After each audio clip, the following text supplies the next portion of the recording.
राम राम जी सबको। मेरा नाम है मोनिका। हाँ, मोनिका शर्मा। घर वाले प्यार से मोनू कहते हैं। उम्र अभी 21 साल 7 महीने की हुई है। गांव की हूँ, पर चंडीगढ़ में हॉस्टल में रहकर बीकॉम कर रही हूँ। फिगर? अरे छोड़ो भी। लोग कहते हैं कि मेरी कमर थोड़ी पतली है और जब दुपट्टा सरक जाता है ना तो लोग पीछे पीछे घूमने लगते हैं। गोरी हूँ। गालों पर हल्का हल्का गुलाबीपन, होंठ अपने आप मोटे मोटे और हंसते वक्त 2 डिंपल ऐसे पड़ते हैं कि सामने वाला भूल ही जाता है कि बोलना क्या था। बाल घुटनों तक, और जब खोलकर छोड़ती हूँ तो लगता है काला बादल बिखरा पड़ा हो। आवाज भी थोड़ी भारी भारी, मखमली सी। लोग कहते हैं मेरी आवाज सुनकर नींद नहीं आती, कुछ और ही हो जाता है। खैर, मैं अपनी कहानी सुनाने आई हूँ, तुम बस कान लगाकर सुनते रहना। बात पिछले साल गर्मियों की है। दीदी की शादी हुई थी जीजाजी से। जीजाजी का नाम है रोहित, मतलब पूरा रोहित सूद, पर सब रोही कहते हैं। लंबे हैं, 6 फुट के करीब, कसरती बदन, गेहुआ रंग, और जब हंसते हैं तो आंखों में शरारत चमक जाती है।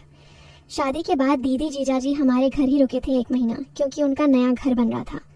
मैं उस वक्त घर पर ही थी, कॉलेज की छुट्टियां चल रही थी। पहला दिन था।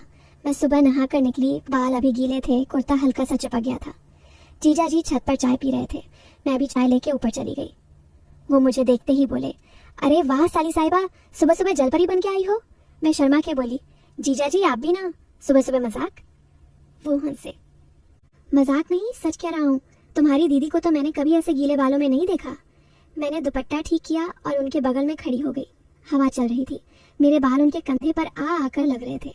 वो चुपचाप चाय पीते रहे, पर बार बार मेरी तरफ देख रहे थे। मुझे लगा कुछ होने वाला है। दिल धक धक करने लगा। फिर अचानक मम्मी ने नीचे से आवाज लगाई। मैं भागी। उसके बाद रोज ऐसा ही होता।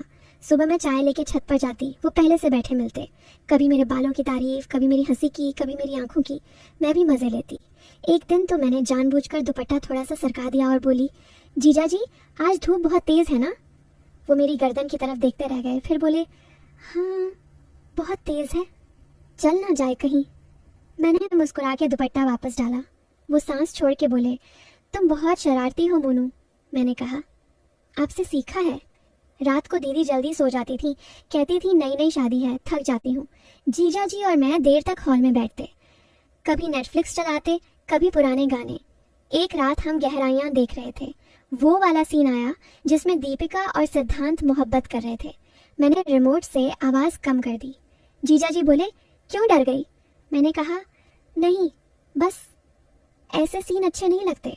वो मेरे करीब सरक आए और बोले, फिर भी देखने में मजा तो आता है ना। मैं चुप हो गई। उनकी सांसें मेरे गाल पर लग रही थी। लगा कि बस अब कुछ होने वाला है। पर तभी दीदी की खांसी की आवाज आई। हम दोनों उछल के अलग हो गए।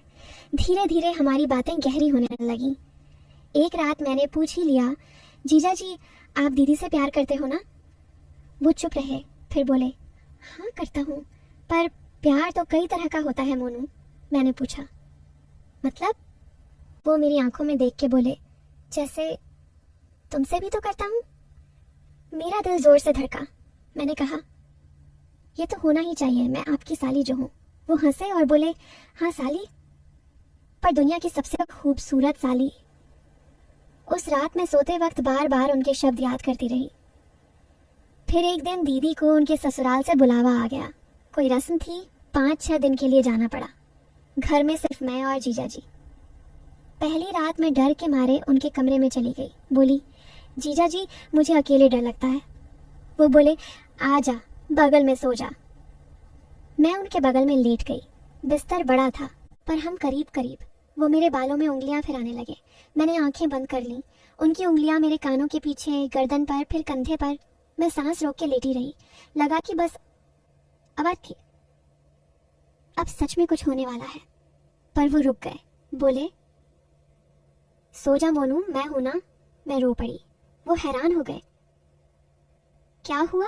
मैंने कहा, कुछ नहीं, बस डर लग रहा था। अगले 5 दिन ऐसे ही बीते। सुबह वो मेरे लिए चाय बनाते, नाश्ता बनाते, मैं उनके लिए पराठे बनाती। रात को हम देर तक बातें करते। एक रात मैंने कहा, जीजाजी अगर मैं आपकी साली नहीं होती तो। वो चुप रहे, फिर बोले, तो शायद मैं तुम्हें कभी जाने ना देता। मैंने कहा, अब भी तो नहीं जाने देते।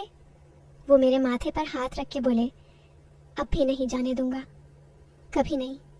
दीदी जब वापस आई तो मैं रो पड़ी उन्हें देख के। जीजा जी मुस्कुरा रहे थे। उस रात जीजा जी मेरे कमरे में आए, बोले मोनू मुझे तुमसे कुछ कहना है।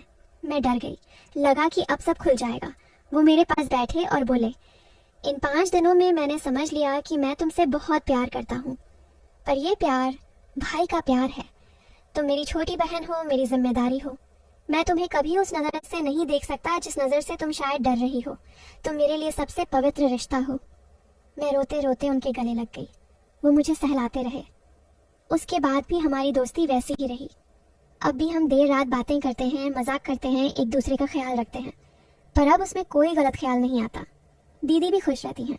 मैंने जीजा जी से कहा था मेरी शादी जिससे भी होगी वो आप जैसा ही होना चाहिए। वो हंसे और बोले नहीं मोनू, वो मुझसे कहीं बेहतर होगा क्योंकि तुम उस लायक हो। तो भाइयों और बहनों, ये थी मेरी और मेरे रोही जीजा जी की कहानी। जीजा साली का रिश्ता दुनिया का सबसे मीठा रिश्ता होता है अगर उसे साफ रखा जाए तो। अब मैं सोने जा रही हूँ। जीजा जी अभी भी हॉल में बैठे हैं, चाय पी रहे हैं। मैंने कहा जीजा जी सो जाइए। वो बोले तू सो जा, मैं आता हूँ। मैं मुस्कुरा के लेट गई। शुभ रात्रि सबको। और हाँ, अपने रिश्तों को हमेशा साफ रखना। उनमें जितना प्यार है वो कहीं और नहीं मिलता। तुम सब सोच रहे होगे कि कहानी तो खत्म हो गई थी ना, पर भाई असली बात तो अब शुरू हुई। अब तक मैंने जो बताया वो सब सच था, पर आधा सच। अब पूरा सच सुनो कान खोल के। उस रात जब जीजा जी मेरे कमरे में आए थे और बोले थे मोनू ये प्यार भाई का प्यार है, तुम मेरी छोटी बहन हो, मैं रोते रोते उनके गले लगी थी। हाँ, ये भी सच था। पर उसके बाद जो हुआ वो मैंने कभी किसी को नहीं बताया, ना दीदी को, ना मम्मी पापा को, ना किसी दोस्त को। आज तुम सबको बता रही हूँ। जब मैं रो रही थी जीजा जी मुझे सहला रहे थे। फिर अचानक उन्होंने मेरा चेहरा ऊपर उठाया, मेरी आंखों में देखा और बहुत धीमी आवाज में बोले मोनू एक बात बता, अगर मैं सच में तुझसे वो वाला प्यार करता तो तू क्या करती। मैं सांस रोक के रह गई। मैंने कुछ नहीं कहा, बस रोना बंद कर दिया। फिर मैंने बहुत धीरे से कहा जीजा जी आप दीदी के हैं। वो मुस्कुराए, बोले हाँ मैं दीदी का हूँ, पर ये सवाल तो फिर भी पूछ सकता हूँ ना। मैं चुप रही। फिर मैंने कहा अगर आप सच में मुझसे वो वाला प्यार करते तो मैं भाग जाती आपसे बहुत दूर। जीजा जी एकदम से हंस पड़े, बहुत जोर से। फिर बोले पागल, मैं तो बस टेस्ट ले रहा था तेरा। मैं हैरान। फिर उन्होंने अपना फ़ोन निकाला और मुझे एक वीडियो दिखाया। वो वीडियो मेरे फ़ोन का था। मेरे फ़ोन में एक फ़ोल्डर था प्राइवेट, जिसका पासवर्ड सिर्फ मुझे पता था। उसमें मेरी कुछ फ़ोटोज़ थी, वो वाली जो मैंने कभी किसी को नहीं दिखाई थी, और वो फ़ोटोज़ जीजा जी के फ़ोन में थी। मेरा दिमाग सुन्न हो गया, मैं कांपने लगी। जीजा जी ने बहुत शांत आवाज़ में कहा मोनू जब दीदी 5 दिन के लिए गई थी ना, उस रात जब तू मेरे कमरे में सोने आई थी, तू सो गई थी। मैंने तेरा फ़ोन लिया था बस ऐसे ही देखने। फिर वो फोल्डर मिला, मैंने सब देख लिया। मैं रोने लगी बहुत ज़ोर ज़ोर से। मैंने कहा जीजा जी प्लीज़ किसी को मत बताना, मैं मर जाऊंगी। जीजा जी ने मुझे गले लगाया और बोले श्श चुप, मैं किसी को कुछ नहीं बताऊंगा, लेकिन एक शर्त है। मैं डर गई, सोचा अब वो मुझे ब्लैकमेल करेंगे। मैंने पूछा क्या शर्त? जीजा जी ने बहुत प्यार से कहा शर्त यह है कि आज के बाद तू कभी भी ऐसी फोटोज नहीं खींचेगी, ना अपने लिए ना किसी लड़के के लिए। ये सब डिलीट कर देगी, और अगर कभी कोई लड़का तुझे गलत तरीके से छुए भी तो मुझे बता देगी, मैं उसकी हड्डी पसली एक कर दूंगा। तू मेरी छोटी बहन है मोनू, और मैं तेरी इज्जत से ज्यादा अपनी जान को प्यारी नहीं समझता। मैं रोते रोते उनके गले से चिपक गई।